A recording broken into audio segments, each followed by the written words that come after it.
सूरज डूब चुका है।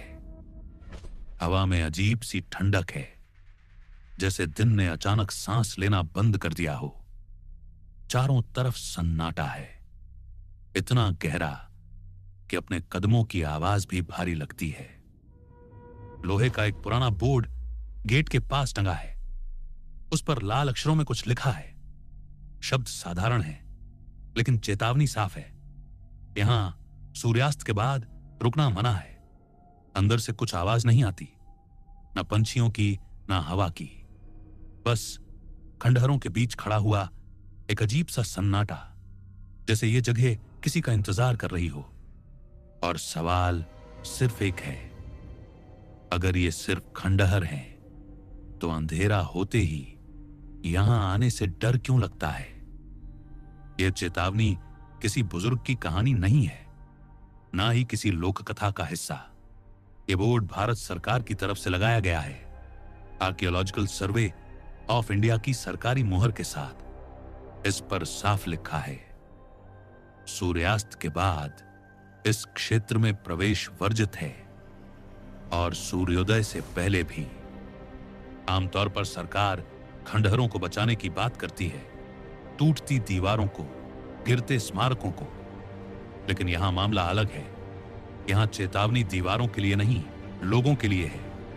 कोई समय सीमा नहीं लिखी, कोई वजह नहीं बताई, बस एक सख्त मनाही। और यहीं से सवाल पैदा होता है, अगर ये सिर्फ कहानियां हैं, अगर यहां कुछ भी असामान्य नहीं है, तो सरकार ने खुद को इससे अलग क्यों कर लिया? क्यों अंधेरा होते ही यह जगह आधिकारिक तौर पर खाली घोषित कर दी जाती है?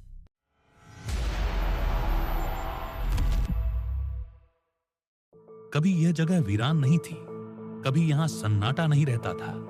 17वीं सदी में इस किले की यानी भानगढ़ किले की नींव रखी गई थी राजा माधो सिंह द्वारा, जो अजमेर के शासक राजा मान सिंह के छोटे भाई थे।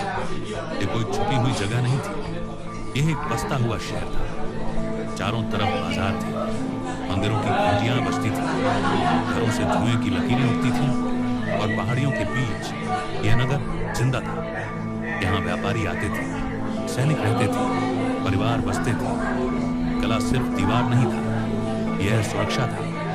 पहाड़ों के बीच बना हुआ एक सुनियोजित नगर, राजनीति थी, व्यापार था और जीवन था। उस वक्त किसी ने नहीं सोचा था कि एक दिन इस जगह का नाम खौफ की मिसाल बन जाएगा, क्योंकि तब यह सिर्फ एक शहर था, एक सामान्य शहर। और शायद इसी वजह से जो आगे हुआ वो और भी डरावना बन गया। कहानियों के मुताबिक इस किले से जुड़ा एक नाम था, रानी रत्नावती। कहा जाता है वह अपनी खूबसूरती और बुद्धि दोनों के लिए जानी जाती थी। दूर दूर से लोग उसे देखने आते थे, लेकिन हर कहानी एक जैसी नहीं है। कुछ कथाओं में एक तांत्रिक का जिक्र आता है। कहा जाता है कि वह रानी को अपने वश में करना चाहता था, किसी मंत्र के जरिए, किसी चाल के जरिए। एक दूसरी कहानी कहती है कि रानी ने उसकी मंशा पहचान ली और उसी पल उसने उस जादू को पलट दिया। तांत्रिक मारा गया, लेकिन मरते मरते उसने इस नगर को श्राप दे दिया। कुछ लोग कहते हैं कि यह श्राप प्रेम का बदला था, कुछ कहते हैं यह अहंकार का परिणाम था, और कुछ कथाओं में तांत्रिक का नाम तक नहीं लिया जाता। बस एक बात दोहराई जाती है कि उस दिन के बाद इस शहर की किस्मत बदल गई। कोई लिखित प्रमाण नहीं है, कोई दस्तावेज नहीं, सिर्फ कहानियां हैं जो पीढ़ी दर पीढ़ी यहां की दीवारों में समा गईं। और शायद यही वजह है कि आज भी यह तय करना मुश्किल है कि यह बदला था या चेतावनी। कहानियों के मुताबिक उस श्राप के बाद यह शहर ज्यादा समय तक जिंदा नहीं रहा। कभी जो बाजारों से भरा रहता था, वहां एक अजीब सी खामोशी फैलने लगी। लोग जाने लगे, कुछ कहते हैं डर की वजह से, कुछ कहते हैं बर्बादी की वजह से। इतिहास साफ जवाब नहीं देता, बस इतना पता है कि यह जगह धीरे धीरे नहीं, अचानक खाली हुई। कोई नया निर्माण नहीं हुआ, कोई मरम्मत नहीं, कोई वापसी नहीं। राजा बदले, राज्य बदले, लेकिन यह नगर जैसे समय के बाहर छूट गया। अजीब बात यह है भारत में शायद ही कोई ऐसी जगह हो जो उजड़ने के बाद फिर कभी बसाई न गई हो। यहां कोशिश तक नहीं की गई, दीवारें गिरती रहीं, छतें ढहती रहीं और जंगल इन घरों के अंदर तक आ गया, जैसे किसी ने तय कर लिया हो कि इस जगह को वैसा ही रहने देना है।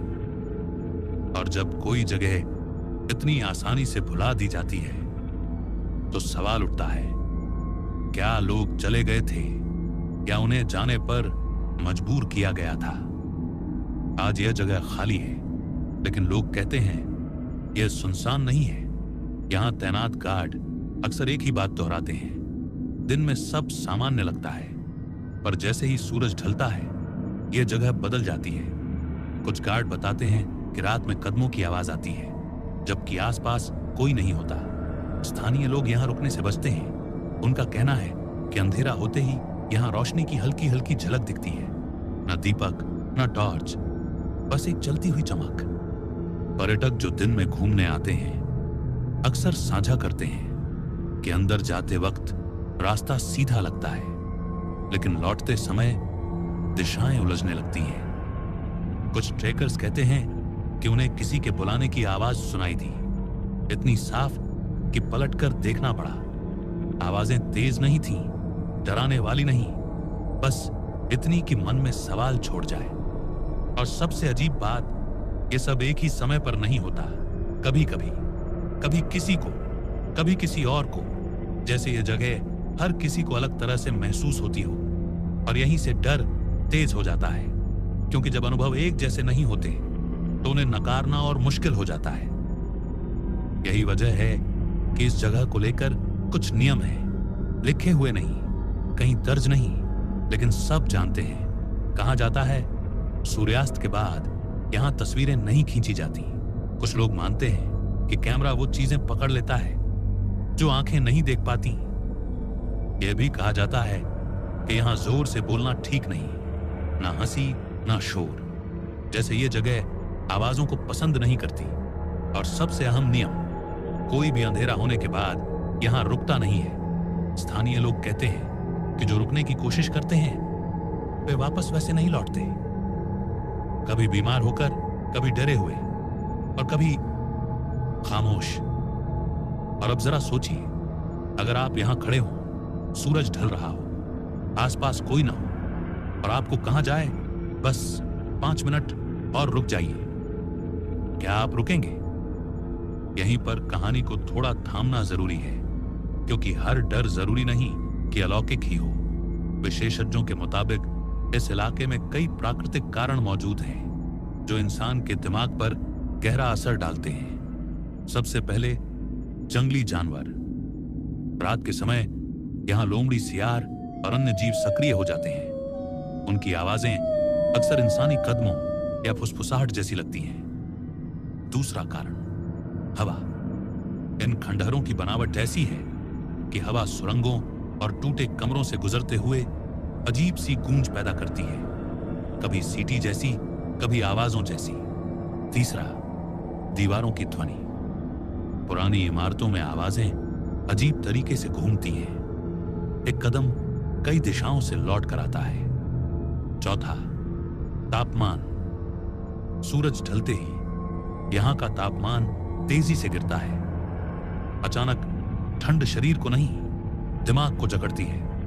और सबसे अहम कारण, अलगाव। चारों तरफ सन्नाटा, कोई रोशनी नहीं, कोई आवाज नहीं। ऐसे माहौल में दिमाग खुद कहानियां बनाने लगता है, डर को आकार देने लगता है। ये वजहें हर अनुभव को समझा सकती हैं, लेकिन सिर्फ समझाना हमेशा काफी नहीं होता।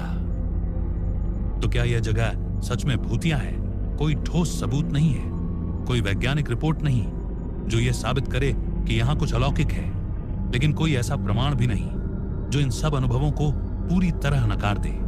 सरकारी चेतावनी आज भी लगी है, स्थानीय लोग आज भी रात को पास नहीं भटकते, और जो आते हैं वे चुपचाप लौट जाते हैं। यह जगह न तो खुद को पूरी तरह उजागर करती है, न ही पूरी तरह खामोश रहती है। शायद यहां भूत नहीं है, लेकिन कहानियां अब भी इन दीवारों में सांस लेती हैं। और कभी कभी कहानियां ही सबसे ज्यादा डरावनी होती हैं।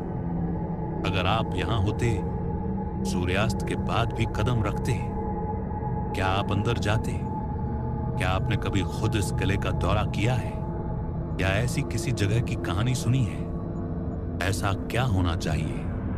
क्या ऐसे खंडहरों को पूरी तरह बंद कर देना चाहिए या उन्हें यहीं छोड़ देना चाहिए कहानियों और इतिहास के लिए? और सबसे बड़ा सवाल, क्या श्राप समय के साथ खत्म हो जाते हैं या हमेशा जिंदा रहते हैं? सोचिए और अपने अनुभव और विचार कमेंट में छोड़िए। क्या आप यहां जाना चाहेंगे या आप यहां जा चुके हैं और आपने यहां क्या अनुभव किया है? कमेंट में जरूर बताएं। हम लेके आ रहे हैं ऐसे और भी जाने माने लोकेशंस की कहानी जो अक्सर एक चर्चा का विषय रहते हैं। हमारे साथ जुड़े रहने के लिए चैनल कथा किस्सा को सब्सक्राइब करें। फिर मिलते हैं अगले लोकेशन के साथ। तब तक के लिए सुनते रहिए कथा किस्सा।